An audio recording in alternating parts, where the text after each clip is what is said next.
and welcome to another issue, or edition I should say, of Better Communications Results. The vidcast this time, yep. Now, if this camera work is a little bit shaky, it's because it's sitting on top of a tripod, which I bought because it looks just so damn cool. I can't remember what the brand name is, but it's by a company called Joby, Joby.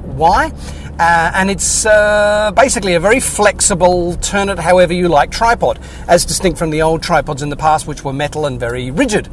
This thing, you can attach it to poles and do all sorts of things. So it'll be interesting to see how it handles this. But anyway, I digress. Today, what I wanted to talk about was why the Amora Jamison is my new hotel of choice in Sydney. Now, the Amora Jamison is a hotel that Melcrum recently put me up in. The very kind people at Melcrum, I was running a workshop on social media for them, and they put me, it was the first time they'd ever put me up in this particular hotel. I'd been to lots of other hotels in Sydney. This is the first time they'd put me in there. And the reason they put me in there is that one of the Melcrum staff, Jess Heffernan, had in a previous life before Melcrum had worked in entertainment and had corporate entertainment, that sort of thing, organising functions and stuff, and had used the Amora before, and the staff there were brilliant.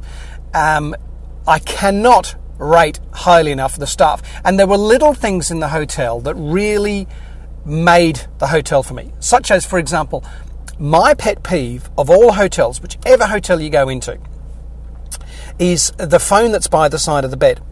Now, I don't have an issue against having a phone by the side of the bed. That's not a problem at all. The issue that I have is that gaffer tape isn't sticking down. The issue that I have is that invariably the cleaning staff have wrapped the phone cord, the handset cord, around the phone. And so you end up, if you wanted to try and pick up the phone handset to dial room service or something, you end up taking the phone with you because it's all wrapped around the phone, and it's blooming annoying. The Amora don't do that. The Amora just let the phone cord there. It's nice and neat. It's not sort of, in 1,000 sort of squiggly bits where you pick up the phone anyway because it's tied around each other, tied around itself. But it's just so nice and neat. That was one of the things. Another key point is that they have a bath in their bathroom. That's why it's called a bathroom. And it's not just one of those little thin baths that you get that sort of doubles as the shower. Oh no, separate, very large, capacious shower for capacious gentlemen like myself. But also the bath was deep. I mean, a big, deep bath. I had a bath. I know we're in a drought. I don't care. It's someone else's water. Very bad of me, I know. But, when you live in the hills and you've only got rainwater, you appreciate when someone else has got running water there. And so I had a lovely deep bubble bath, and I was resting and reclining, drinking some fine white wine and reading Lolita by Nabokov, up to my neck in bubbles, and it was nowhere near the top of the bath. So I was very, very happy. Two key things for me in a hotel, but the phone just outweighs a lot of them. That was just... It was the mark of people who were thinking about it from the customer's perspective.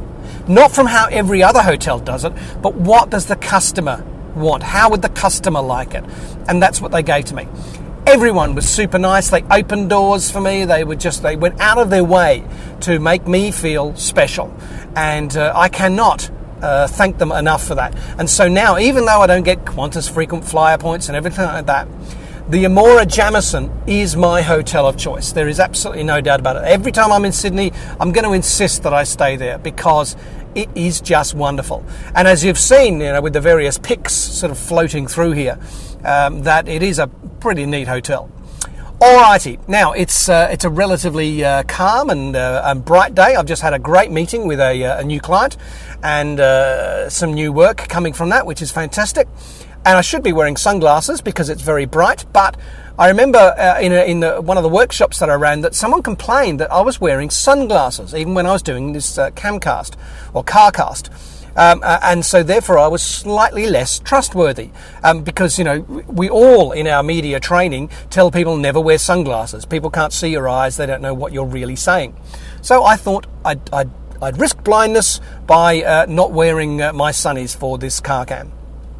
All right, that's it for this particular episode. I've still got to put together the video on, Paper Show. That sort of scribbling whiteboard type software, because it just doesn't work for me. I cannot get it to work, and so I'll be doing a video about that, and hopefully in the interim before that video goes out, actually speaking to some customer service people and trying to figure out a way to get it to work. And that's one of the challenges of living not in Sydney. Everyone is based in Sydney, and therefore you can't just nip down the road, or they service people just can't nip out to you and get it all working properly. So it's a good test for how products work away from the main centre.